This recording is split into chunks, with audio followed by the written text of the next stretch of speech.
Muy bien. Aquí vamos a explicar cómo la numismática es, puede considerarse un sistema complejo, considerando lo que es, además de ser una ciencia, es considerado un ejercicio vivo tal cual, porque en él participan individuos sociales, incluso comunidades. Entonces se produce todo un sistema que genera un resultado. Entonces, considerando las propiedades de los sistemas complejos de Mitchell, en donde está la ausencia del control, la autoorganización, la adaptación, la interacción, las redes y al final lo emergente. Entonces, de entrada tenemos que saber lo que es la numismática. De entrada es una ciencia auxiliar sobre la historia y la arqueología que estudia las mismas por medio de las monedas, medallas o piezas que representan algún valor como billetes, bonos, etcétera. Y bien, ¿por qué consideramos que es un sistema complejo? Empezamos primero por la ausencia del control. En la numismática, en el ejercicio de la misma, en ocasiones se reúnen individuos como sociedades, clubes, agencias certificadoras, grupos en redes sociales, reuniones, convenciones.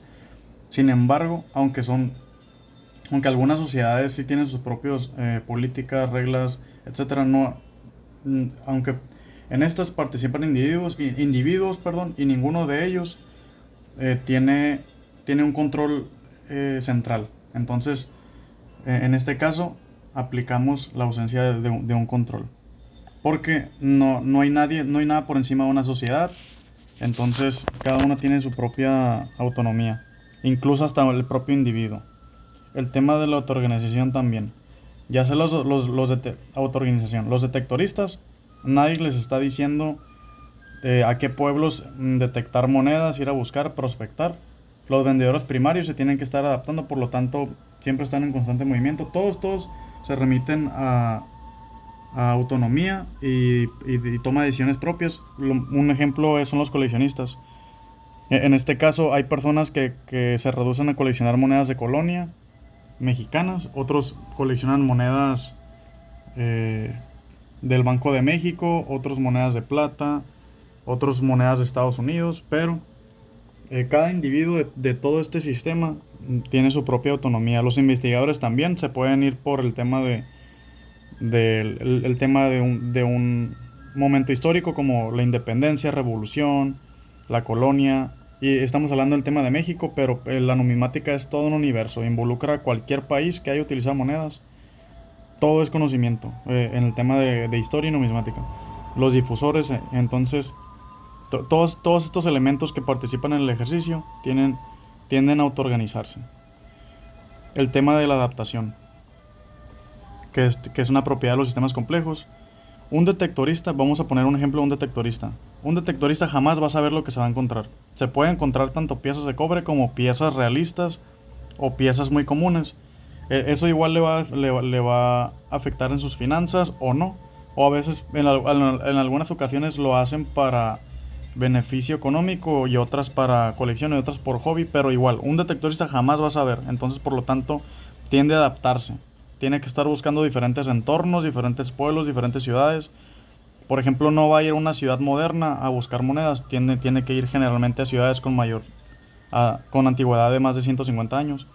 Igual un vendedor primario, en ocasiones va a haber piezas que van a tender a escasear, por lo tanto tiene que adaptarse a los precios. Igual el revendedor va a tener que adaptarse a los precios del vendedor primario, por lo tanto el coleccionista va a tener que adaptarse y decidir si comprar piezas al costo que subieron o comprar reproducciones, réplicas, etcétera. Y también pues tenemos el tema de los precios del metal, como en la numismática eh, contamos con metales preciosos, el tema del cobre, el oro y la plata y el platino. Estos siempre van a estar en constante fluctuación, en constante cambio. Nunca una onza de plata va a costar en un año el mismo precio, siempre va a variar. Entonces, todos estos elementos van a tener que adaptarse ante todos estos cambios que los determina el mercado. Y, por lo tanto, el tema de la adaptación está involucrada en este sistema complejo del ejercicio de la numismática. Después tenemos la interacción. Todos estos, todos estos elementos siempre van a estar en constante cercanía. De entrada, el vendedor primario va a necesitar al vendedor secundario. En ocasiones, hasta el secundario puede relacionarse con el primario en intercambio de piezas. El detectorista puede venderle a un vendedor primario o a un secundario o a un coleccionista. Pero todos estos van a estar en constante relación. Son vitales los detectoristas. Si no hubiera detectoristas, no hubiera este tipo de monedas. Que por ejemplo, esta pudo haber surgido de un detectorista, no lo sabemos, pero son piezas pues que tienen más de 200 años de antigüedad, por lo tanto tuvieron que haber sido encontradas o de alguna manera llegó hasta este escritorio. El tema de los investigadores también. Los investigadores se involucran con todos los elementos. ¿Por qué? Porque tienen que estar investigando piezas, tienen que generar contexto. Porque si no hubiera el contexto, solo serían piezas de metal que no tuvieran ningún valor, ni siquiera simbólico. Y la parte final, la parte que probablemente involucre más complejidad, que es el tema de las redes. Aquí hicimos un pequeño diagrama en el cual explica cómo se relacionan todos estos elementos, incluso más, en el ejercicio de la numismática, empezando por un vendedor novato o un detectorista. Y estamos hablando de que estos dos son elementos diferentes. De entrada, un vendedor novato principiante podría ser una persona que simplemente quiere vender alguna pieza. Entonces, tiene dos opciones: el vendedor primario o el secundario.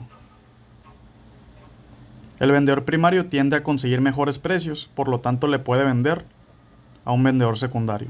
Y el vendedor secundario le va terminando a vender a un coleccionista. Un coleccionista puede venderle piezas a un vendedor primario y a un secundario. El secundario también puede venderle al primario, pero tiene que ajustarse a los precios del primario. Pero el primario siempre le va a vender al vendedor secundario, generalmente. Y también le puede vender al coleccionista.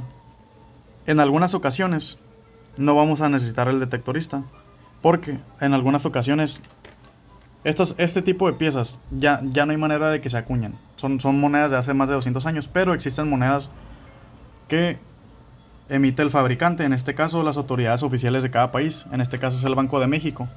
Esta es un ejemplo, una onza trimetálica de la pirámide de Kukulcán, que fue emitida en 2007, 777 considerando ese número. Entonces el fabricante, que es el Banco de México, en este caso la casa de moneda, le puede vender al coleccionista, le puede vender a un vendedor primario, le puede vender al vendedor secundario, incluso le puede vender hasta a principiantes investigadores. El fabricante tiene lazos con todos porque es la autoridad emisora. Y un detectorista también participa en el ciclo. Ya sea un principiante o un detectorista, le puede vender a un primario o a un secundario.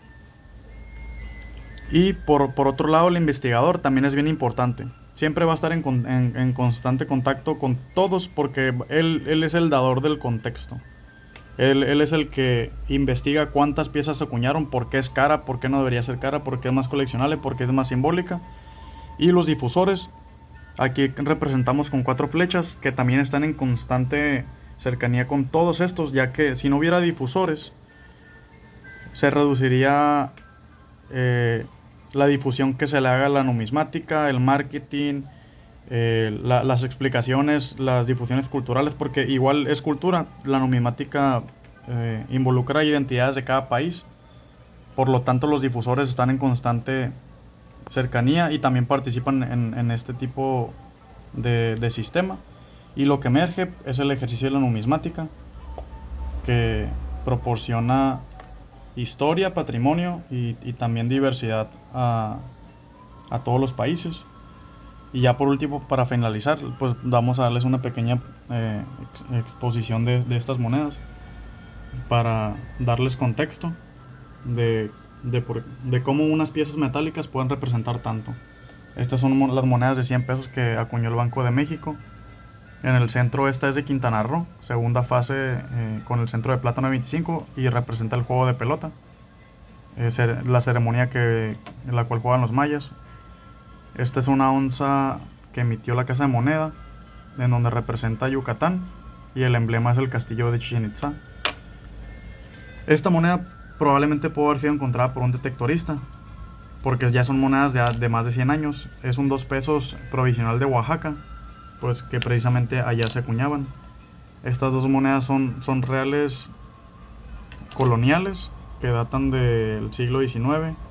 También datan de la Guerra de Independencia de México, por lo tanto es probable que pudieron haber sido encontrados por detectoristas.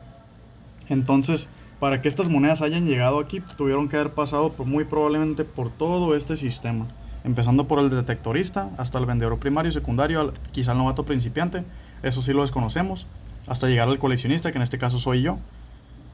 Pero sin ayuda del difusor no hubiera podido saber el contexto de esta moneda, por lo tanto, gracias al difusor se le agregó el contexto y el valor, y el mercado también se lo asignó. Ya aquí en este caso tenemos una moneda de Cuauhtémoc, Coyolchahuique, la diosa de la mitología mexica. Aquí tenemos a la cabeza del rey Pacal, Xiuhtecutli, el señor del fuego de la mitología azteca. Y pues tenemos todo esto que representa la numismática, que es historia, todo es cambio, todo es presente, pasado y futuro. Gracias por mirar.